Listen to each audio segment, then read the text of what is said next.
Hello বন্ধুগণ, আপনাদের সবাইকে স্বাগত জানাচ্ছি দাদা বৌদির রেসিপিতে। আজকে একটা রেসিপি নিয়ে আসছি আমি, রুই মাছের কালিয়া। দেখুন এটা কিভাবে করছি আমি আর কত সহজভাবে এটা। দেখুন রুই মাছ রান্না করার জন্য এটা কে নিয়েছি আমি। এখানে নিয়েছি রুই মাছ, কেটে ধুয়ে নিয়েছি ভালোভাবে। আর এখানে নিয়েছি আমি টমেটো কুচি, এখানে নিয়েছি দই, পেঁয়াজ কুচি, কাঁচা লঙ্কা, জিরে আর শস্য বেটে নিয়েছি আমি, আদা রসুনের পেস্ট, হলুদ, আর নিয়েছি ফোড়নের জন্য শুকনো লঙ্কা, তেজপাতা, গোটা জিরা, লবণ, আর এখানে নিয়েছি আমি ধনেপাতা কুচি, আর এখানে সরষের তেল ব্যবহার করব। আমি কড়াতে দিচ্ছি তেল।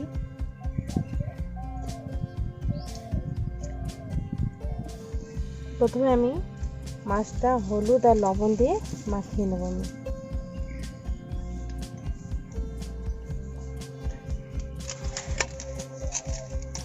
মাখানো হয়ে গেছে আমার।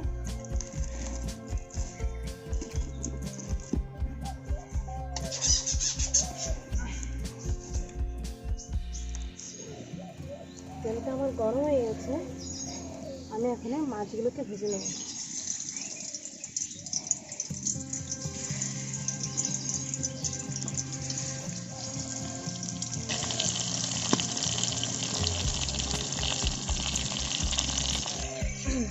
আমি এখন মাছটা উল্টে দিচ্ছি।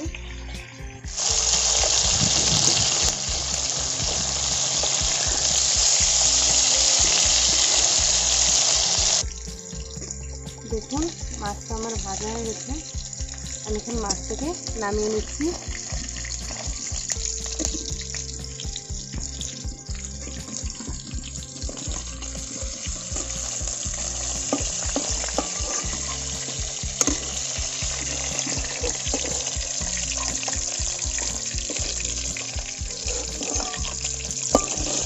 আমি এইভাবে মাছগুলো একটু ভেজে নেব।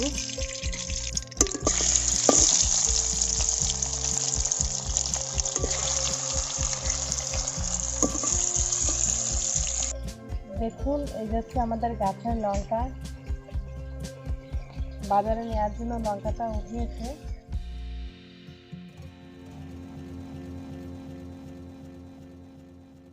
আমার মাছ ভাজা হয়ে গেছে, এখন আমি দুটো তেজপাতা নিয়েছিলাম, তেজপাতা দিয়ে দিচ্ছি। দিয়ে দেবো এখানে আমি শুকনো লঙ্কা, গোটা জিরে নিয়েছিলাম, গোটা জিরে দিয়ে দিচ্ছি। এখানে আমি পেঁয়াজ কুচি নিয়েছিলাম, পেঁয়াজটা দিয়ে দিচ্ছি।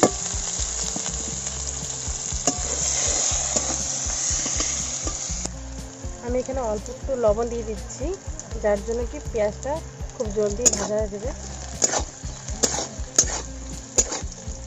দিয়ে দেবো আমি আদা রসুন বাটা,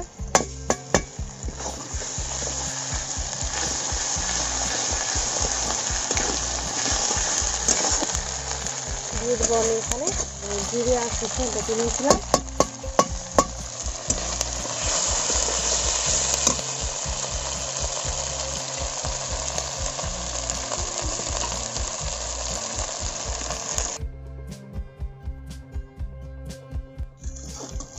দিয়ে দেবো আমি টমেটো কুচিগুলো,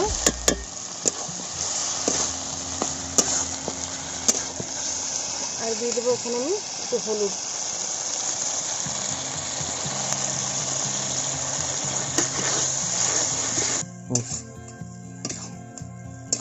আমি টক দই নিয়েছিলাম, টক দই দিয়ে দিচ্ছি।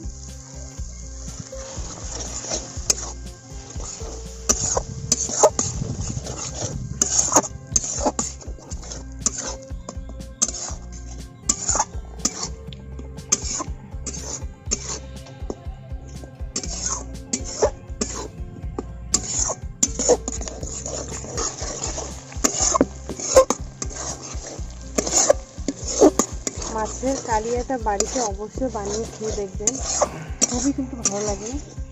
আমাদের কিন্তু একইভাবে প্রায় রান্না করি ঘরেতে, এইটা একটু রান্না করবেন আর খেয়ে দেখবেন, খুব ভালো লাগে। এটা নতুন একটা রেসিপি। দেখুন মশলাটা আমার ভাজা হয়ে গেছে, মশলার থেকে তেলটা বেরিয়ে আসছে। আমি এখানে এর ভিতরে দিয়ে দিচ্ছি জল।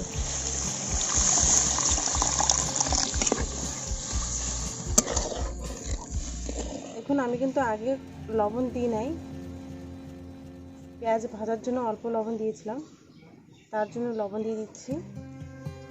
আমি এখানে শুকনো লঙ্কা ব্যবহার করিনি, কাঁচা লঙ্কায় দিয়ে দেবো।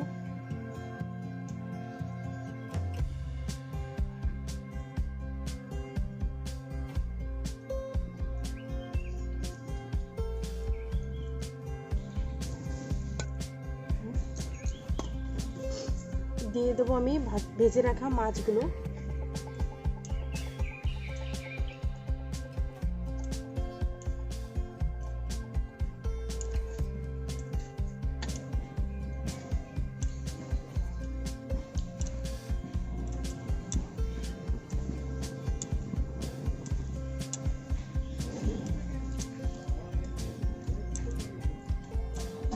এখন আমি এটাকে ঢেকে রাখবো 7-8 মিনিটের জন্য। ধীরে ধীরে এটাকে আমি এইভাবে রেখে দেবো।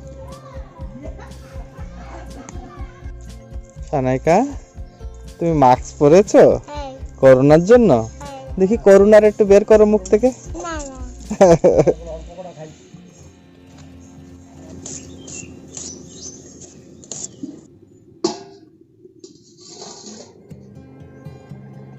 আমরা ফিরে আসছি, দেখুন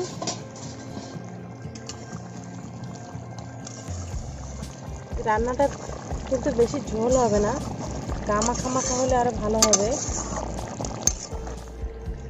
আমি এখানে ধনেপাতা কুচি নিয়েছিলাম, ধনেপাতা কুচিগুলো দিয়ে দিচ্ছি।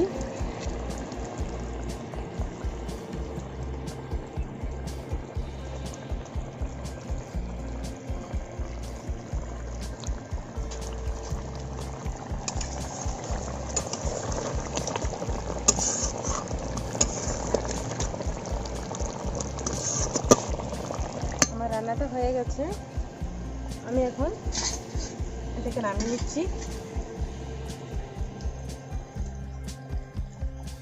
যদি আমার এই রেসিপিটা ভালো লেগে থাকে তবে লাইক করবেন, নিজের বন্ধু বান্ধবের কাছে শেয়ার করবেন, আর আমার চ্যানেলটাকে সাবস্ক্রাইব না করে থাকলে প্লিজ আমার চ্যানেলটাকে সাবস্ক্রাইব করবেন।